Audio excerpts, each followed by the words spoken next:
everybody, and welcome back to my channel. Damn She Deep. It's me, Daisha, and I'm back with another video. So I'm so excited to be here. It's been a minute, and today I came in to talk about inner child. First of all, it's Pisces season right now, and so many things are happening. I'm also super tired, and I can't explain, but transformations are happening, and I credit it to Pisces season. It's a emotional season. Like things are really going on in my life where emotionally it's a lot, but I'm grateful because it's all a learning experience and it's helping me get to my higher self, my greater self. And I actually wrote out my notes for this video a long time ago, but never got around to doing it. And now it seems like the perfect time for me to get out this information because I'm actively working on my inner child and trying to heal some of those wounds that happened when I was a kid with Pisces season and the energies that are going around right now. So what is our inner child? So everybody was a child before, okay? And our inner child is like our emotional self. As we go through life, things happen to us, traumatic things happen to us, and we are like, how can I explain this? It's like a dart thrown at you. So every time something traumatizing happens to you, you get a dart thrown at you. And if you don't heal those wounds, you are walking around life carrying these wounds. And just because it happened in childhood and you didn't deal with it doesn't mean that it's gone and you don't have to worry about it anymore. It's still affecting you, and it's so deep in your subconscious mind that you don't even know that your inner child is hurting. And that's why it's important to do inner work and just focus on yourself to see and check in with yourself to see how you're feeling and the sensations that come up. And when you respond or react to things in certain ways, you need to dig deeper and find out why you're responding these ways. So our inner child is our emotional self. As we go through life, we experience things, and some of these things are traumatic. And if we don't heal these things, we get wounds, and we carry these wounds throughout our adult life. So bam, inner child, that's what it is. Our emotional self. So our childhood experiences, and I'm looking down because I have notes here, sorry. So our childhood experiences form how we see life. So it's how we go through life in childhood. We learn how to see ourselves. We learn how to view love. We learn how to accept love, or what we think love is. The environments we grow in can be extremely influential. Whereas like if you grow up in a toxic environment, you are going to get toxic traits because you grew up in that. So it's only right, and I hate to say only right, but it's only right that you get these toxic traits as well. And you're going to keep these toxic traits unless you become aware to know that your traits are toxic. And once you learn that your traits are toxic, you should want to fix that. Because I don't know people who want toxic energy or toxic traits, but we all have them. So it's all about becoming aware so we can heal those things. Our attachment styles are also formed in childhood, and we carry those things from childhood to adulthood. And if we don't have a secure attachment style in childhood, it's not likely that you're going to just get a secure attachment style in adulthood unless you do extensive healing. And that is the goal for me, at least, is to have a secure attachment style. I can kind of see myself in all the attachment styles, and I can kind of like give like a brief little rundown on attachment styles because it's a lot of information and I don't want to make this video longer than it gotta be. So there are 4 attachment styles. The first one is secure, which is goals. We all want a secure attachment style. And when you have a secure attachment style, you have a positive view of yourself, and you also have a positive view of other people. You also understand that you do not need relationships to validate you, but you also want and desire intimacy and closeness and things like that. Anxious, preoccupied, which I'm not very familiar with, because it is a attachment style that I have trying to get away from. I'm really trying to heal from this, y'all. And I kind of thought I did until codependency slapped me in the face, girl. Like, no, we ain't done with you yet. Okay, so anxious, preoccupied attachment style is when you have a negative view of yourself and you have positive views of other people. So you look to other people to validate you, to assure you, to make you feel safe in the world, and you have like a dependence on them to feel secure, which is not good, because we need to stop giving our power away and understand that our security is always going to come from ourselves. And the moment you put your security in somebody else's energy or power or whatever, that's not right. You're giving your power away and you're allowing them to have too much reign over your life. Dismissive avoidant attachment style. This is the 3rd attachment style, and it's where you have a positive view of yourself and a negative view of others. So you don't desire closeness, you don't really trust people like that. You just think like, I'm good, I don't need nobody. And I kind of I don't want to say I've had this attachment style, but I have seen this attachment style come up in relationships for me. It's just like, when you just go through so much, it's just like, you know what? I am self-sufficient. I am independent. I don't need no nigga, blah, blah, blah, blah. But, and I do feel like that. I do. I try to feel very secure in myself. I'm very confident. I don't need anyone else to complete me. However, I do want humans.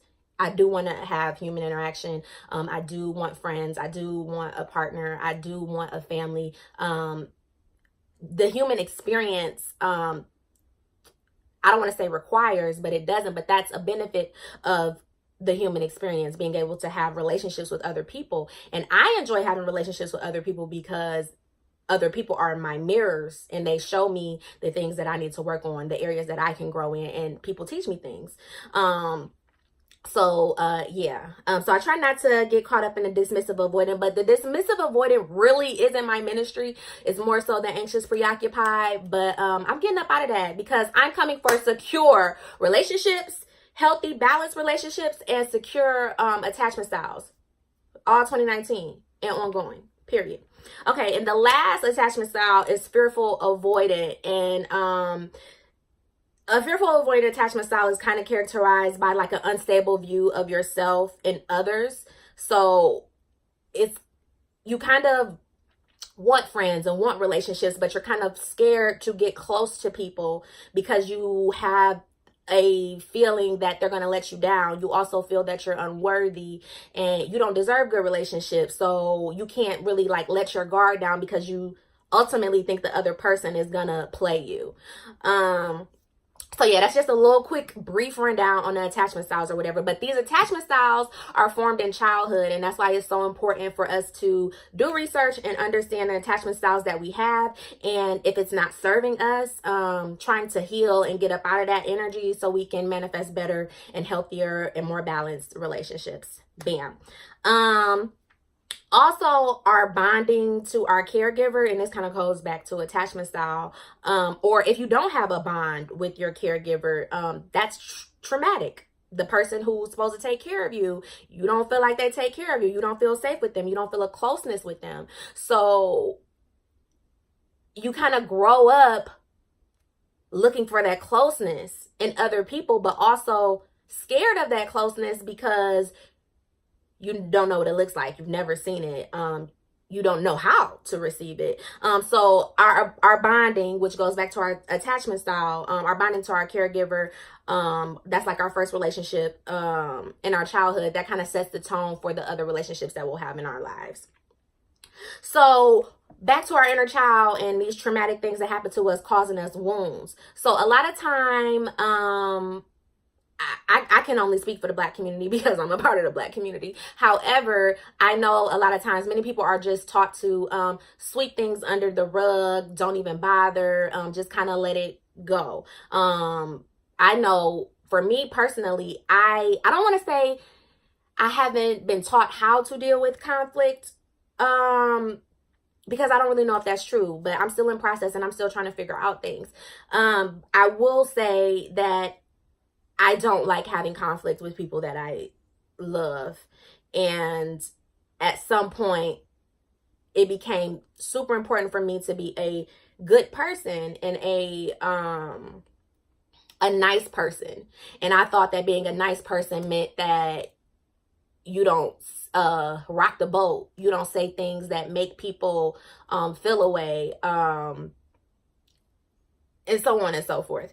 So I just go back to say, like, I mentioned that to say, like, we as a community, as a Black community, we are taught to sweep things under the rug or to not deal with things. And just because we sweep things under the rug and we don't deal with things, especially our traumatic things, our traumatic experiences, it doesn't mean that they didn't happen. It doesn't mean that it didn't affect us. It just means that it's buried in our subconscious mind and it's manifesting in our lives and our bodies in different ways because we haven't healed from it. You have to speak things to heal from them. You have to give it a voice, like Iyanla be saying, give it a name, beloved. Like, you have to speak these things in order to heal from these things. And in order to speak these things, you have to acknowledge that they even there.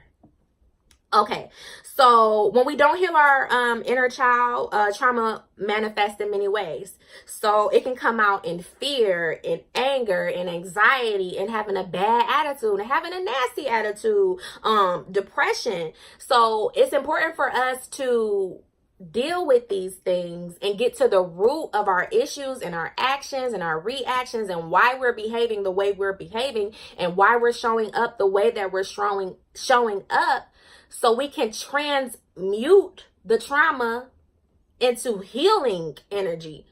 So we can manifest a better situation. You cannot manifest to the best of your ability when you're not in alignment with your higher self. And you cannot be in alignment with your higher self with all this traumatic stuff going on. Like, you have to heal all this stuff so your mind can be clear. First of all, your mind is where you manifest. So you have to have a clear mind to manifest. And you cannot have a clear mind unless you meditating and journaling and getting your feelings out and talking to people. I am a big advocate of therapy, guys.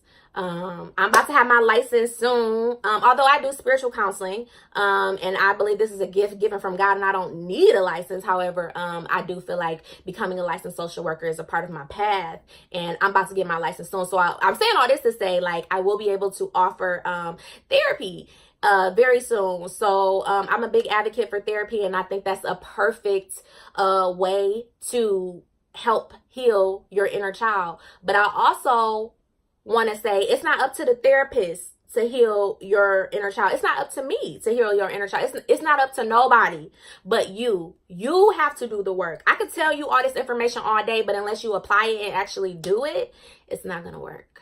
And I'm telling you all this stuff. It's so important to heal and work through trauma and be your best self so you can manifest the life you want. Okay? Like, I want y'all out here being great. Like, I want us all out here being great. And I'm not omitted from this. I'm working on healing my inner child too.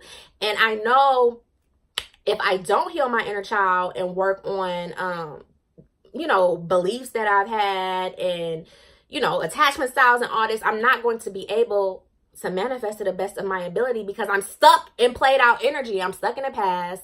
And sometimes people don't even know that they're stuck in the past. They don't even know that they're stuck in a cycle because they're not aware and they are not conscious to what's happening. Okay, so not dealing with our trauma promotes blockages in our life. Just like I was saying, like if you're not in alignment with your higher self, you cannot manifest to the best of your ability because you have too many blockages. You have energy blocks in your body. Trauma, fear, anger, depression, anxiety, a whole bunch of stuff, stress, a whole bunch of stuff that don't need, disease, a whole bunch of stuff that don't need to be there. And shouldn't be there for you to manifest everything that you want. So we talk about all that, why it's important to heal the inner child, what the inner child is. Now, how do we heal the inner child? Speak your truth. And even when your voice shakes. Okay, so I told y'all about how I noticed that I don't like being in conflict with the ones I loved. And, you know, me doing work on myself, I figured why I don't like conflict with the ones I love. Because I feel like if I get in conflict with them, they won't love me anymore. However, first of all, that's crazy because if people love me, they're going to love all of me. They're going to love the nice Daisha, the mean Daisha, the pop-off Daisha, the lazy Daisha, the inspiring Daisha, all of Daisha. So I'm really holding myself not speaking my truth, because just because I'm not speaking it don't mean that I don't have these feelings. It doesn't mean that it didn't happen, this triggering event or whatever that I thought was going to cause conflict, or, you know, it doesn't mean that I didn't have the emotions. It just meant that I suppressed it, and I'm suppressing this shit, and I'm got all this bad stuff, bad energy. I don't want to say bad energy, but just energy that's not desired in my temple, in me, which is, first of all, it's not allowing me to be my best self because I'm not being myself. I'm not saying how I feel. And if I feel like I have to be somebody else in a relationship to appease somebody else or to not have conflict or whatever the case may be, I cannot do it anymore. Like, I can't. I have to be myself at all costs. I don't care what's at stake because I can't pretend anymore. It's draining, it's tiring, and this is me. I am an individual, and I have my perceptions, and other people are individuals, and they have their perceptions, and it's okay. And I'm just praying I'm not even praying because I know it's going to be okay. I know the people who are supposed to be in my life are going to be in my life, and they're going to love me no matter what. But I have to stop pretending. It's okay to have conflict. Everything is not all love and light all the time. Sometimes you do have to say uncomfortable things that are going to make people uncomfortable. Sometimes you do have to call people out when they are disrespecting you. And that doesn't mean that you're a bad person. It means that you are a dual person. And this is a message to myself. Like, it's good parts of me and it's bad parts of me. I don't even want to say bad because it ain't bad. It's a higher nature and it's a lower nature of everybody. And that's what the human experience is about, finding balance between the two, your higher self and your lower self. And you have to use them both. You have to oscillate between them both because they're necessary in the human experience. Okay? Because we're dealing with humans. But seriously. So speak your truth. Don't ever play yourself. Like, it's okay. I promise you won't feel the fear, but everything is going to be fine once you get it out. And if the relationship does end, it wasn't real to begin with. And thank God that they're gone now. But whoever is in your life, if this message, what I'm talking about, having conflict with other people, resonates with you, it's okay to have conflict. It's not okay to constantly be a people pleaser for the sake of relationships. You are hoeing yourself. You owe it to yourself to be yourself, period, point blank. No more pretending in 2019. Also forgive yourself and those who harmed you as a child or Yeah, as a child, forgive those who harmed you, and forgive yourself. Feel the feelings. It's many things that I've had to revisit as an adult, like traumatic experiences in childhood that I just really didn't process. And I guess because, number one, I didn't know how to process, and number two, it was just, how can I say this? It was just, my parents didn't have the tools to help me process. So it's been things that I've had to revisit as a child, and I had to really feel how little Daisha was feeling and let her know that everything is okay and you didn't deserve that and you're worthy. Like, just start telling yourself that. Like, affirmations are a really big thing in healing the inner child and also building up your confidence as an adult. Just saying you're worthy, you're loved, you're deserving of all the good things. This is co-creation, so relax. God got your back. Yeah, I love affirmations. I have them all over my desk, and on my mirrors. I write myself checks. I'm manifesting everything. Okay. Remove blame. Like, blame really does not serve us, and it keeps us stuck. It's no point in pointing the finger of who did this and who did that, because we're here now. So like, how can we move forward? Blame allows us to stay stuck. Let's forgive these people. And sometimes you can forgive people and not have them in your life. So don't think because I'm saying forgive them that y'all got to be buddy, y'all got to be cool, kumbaya. None of that. Just, you're forgiving people for you and your vibration and your abundance and your manifestations. It's about you. Understand that those who were there to protect you, they did the best they could. So my parents, they did the best they could. And I love them for that. They did the best they could, and they did what they did, but everything that happened, and I don't want to make it seem like my childhood was like dramatic and like crazy, because it wasn't. But no family is perfect, and no childhood is perfect, or very few childhoods are perfect, and mine wasn't. So I know they did the best they could, but everything happened for a reason to get me here today, to be able to learn the things that I've learned and be led on the path that I'm on, to be on YouTube today sharing stuff. So it all comes full circle. They did the best they could. And because of them, I'm here. So how can I hit on that? Vibrate higher. Always try to vibrate higher. Just raise your vibration. How do you raise your vibration? Eating healthy foods, eating just high vibrational things, fruits, vegetables.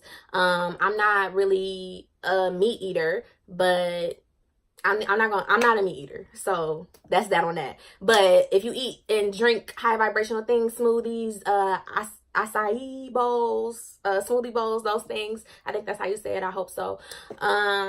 But yeah, just raise your vibration, work out. Black girl spin, I'm a spin girl, so that's like my thing to do.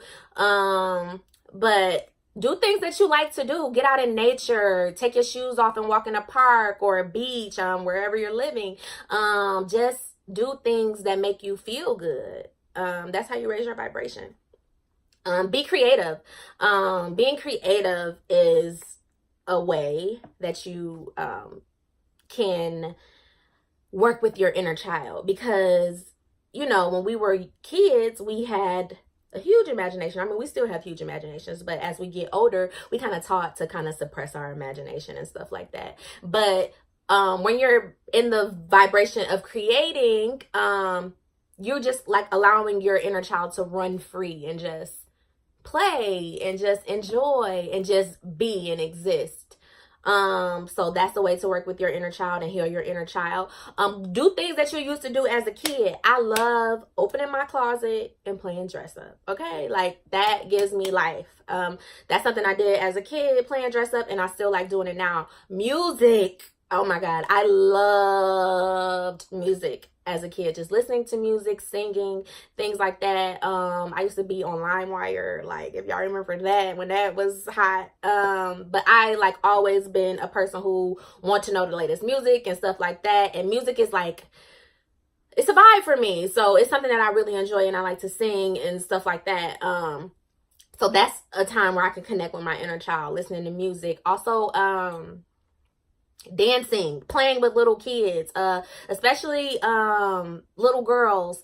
They like, you know, having fun and just being silly, and they want to be like big girls. So it's fun for them, and it's also fun for me to hang out with my how can I say this? My goddaughter, my nieces and nephews, for lack of a better term. But I like hanging out with kids who are fun because I'm fun, and I be wanting it's like therapeutic to hang out with kids for me. So yeah. Also journaling is very important, like just processing, like I said, revisiting the traumatic experiences, just getting those experiences out, giving it a voice, making it real, and allowing yourself to feel those things and process those things. I think that's very important. Inner child work, journaling. And also, have peace knowing that you can nurture and raise your inner child. So our parents did the best they could, and we're adults now. So we cannot blame them, and because that just keeps us stuck. It's our job now to parent ourselves and make ourselves whole and secure and all those things. So I'm giving you permission to parent yourself and nurture yourself and give yourself all the self-love in the world, okay? Because you deserve it. And so does your inner child. And I want us to be manifesting the best. And we can't manifest the best until we heal. You repeat what you don't repair. So if we don't repair these wounds from childhood, they're going to keep popping up. They're going to keep popping up in our lives, and it gets annoying. So, yes, this video has been a little minute or whatever. We at 26:50 right now. But I thank you so much for sticking with me if you watched the whole video. I'm so glad to be doing this. I'm so excited for Damn She Deep. I'm so excited for like where it's going, the things that I'm doing, the things that I have in the works, you know, just being creative, creating inner child shit. But yes, it makes me so excited. This is truly my passion. So please continue sticking with me. Share this video with your friends, share it with people who you think can benefit from it, and I look forward to talking with you guys in the next video. Bye.